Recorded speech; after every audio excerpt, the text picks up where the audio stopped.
आप सभी भक्तों का मेरे YouTube चैनल राधे कृष्ण में हार्दिक स्वागत। दिन शुक्रवार, तारीख 9 फरवरी 2024। आज की वीडियो में हम मोहिनी अमावस्या व्रत विधि, व्रत कथा, व्रत के महत्व को जानेंगे।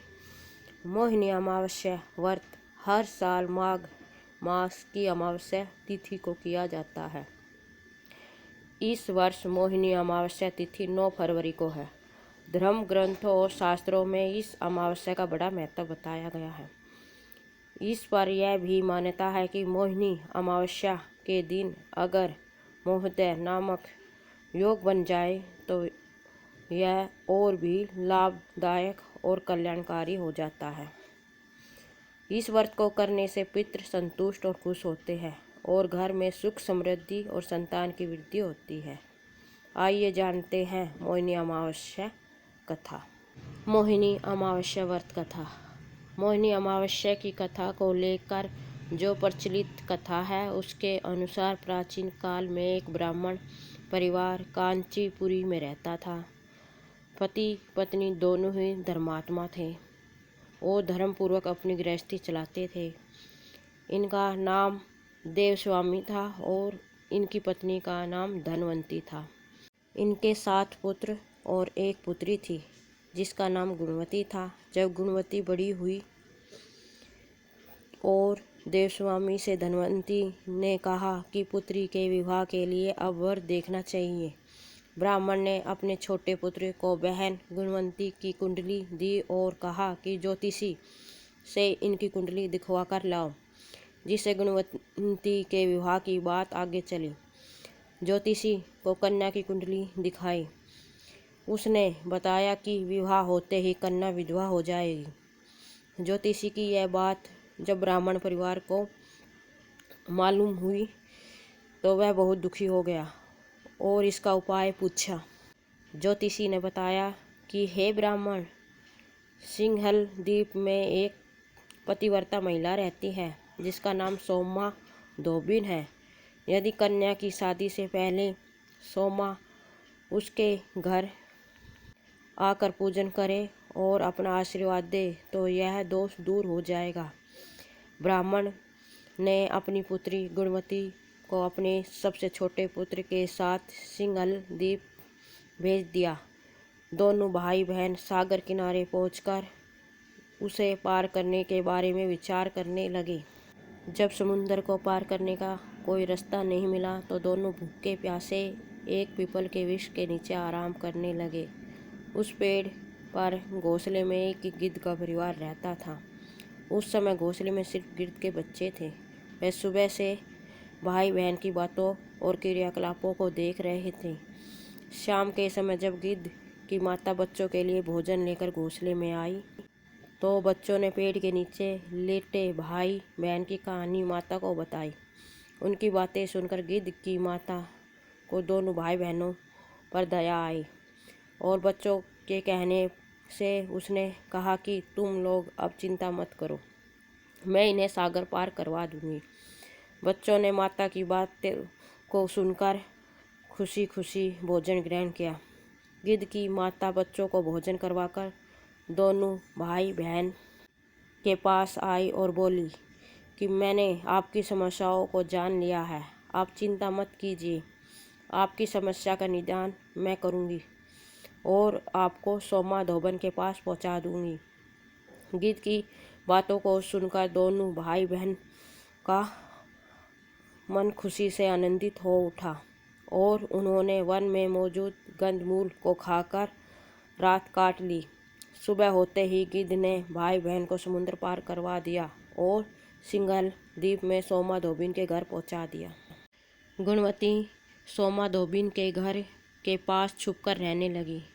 हर दिन सुबह होने से पहले गुणवती सोमा का घर लीप दिया करती थी। एक दिन सोमा ने अपनी बहुओं से पूछा कि प्रतिदिन सुबह हमारा घर कौन लीपता है। बहुओं ने प्रसन्नता के लोभ से कहा कि हमारे अलावा यह काम और कौन करेगा। लेकिन सोमा को बहुओं की बातों पर भरोसा नहीं हुआ और वह यह जानने के लिए पूरी रात जागती रही कि कौन है जो हर दिन सूर्योदय से पहले घर लीप जाता है। सोमा ने देखा कि एक कन्या उसके आंगन में आई और आंगन लीपने लगी। सोमा गुणवती के पास आई और उससे पूछने लगी, तुम कौन हो और क्यों हर सुबह मेरे आंगन को लीप कर चली जाती हो? गुणवती ने जब अपना सारा हाल सोमा से कह डाला, गुणवती की बातों को सुनकर सोमा ने कहा कि तुम्हारे सुहाग के लिए मैं तुम्हारे साथ चलूँगी। सोमा ने ब्राह्मण के घर जाकर पूजा की, लेकिन विधि का विधान कौन टाल सकता है।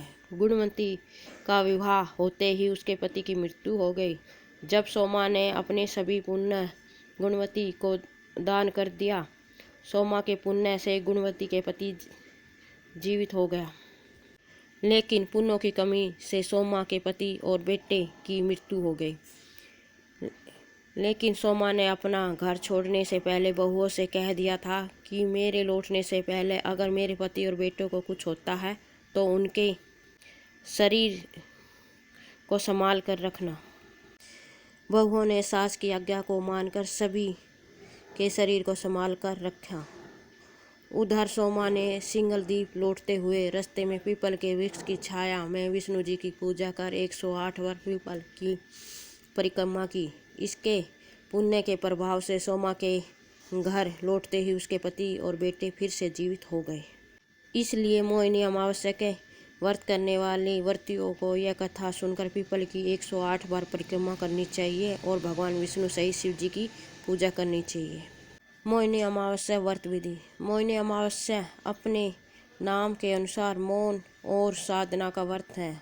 हम हर दिन जाने अनजाने कितनी ही बातें बोल जाते हैं जिससे लोगों का मन आहत होता है और अपनी कई बातों को लेकर हम बाद में अफसोस भी करते हैं। इसलिए साधना के लिए मौन परम आवश्यक माना गया है। गृहस्थ जन हमेशा मौन नहीं रह सकते, इसलिए एक दिन निर्धारित किया गया जिसमें गृहस्थों को आत्मा शुद्धि के लिए मौन व्रत का संकल्प लेना चाहिए।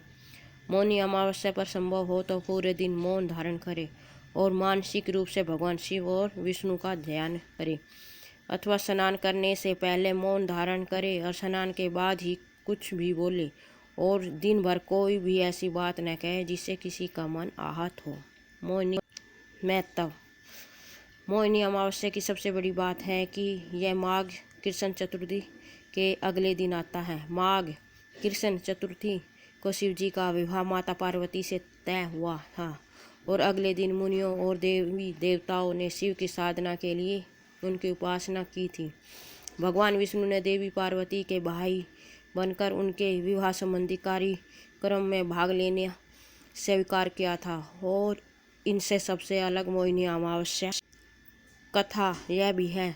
सागर मंथन के समय जब असुर अमृत कलश लेकर भाग रहे थे, तब इसी दिन अमृत की बूंदें छलक कर प्रयाग सहित कई स्थानों पर गिर गई थी। इसलिए मोहिनी अमावस्या पर प्रयाग सहित अन्य तीर्थों में स्नान करके दान पुण्य करने से कई गुना लाभ मिलता है।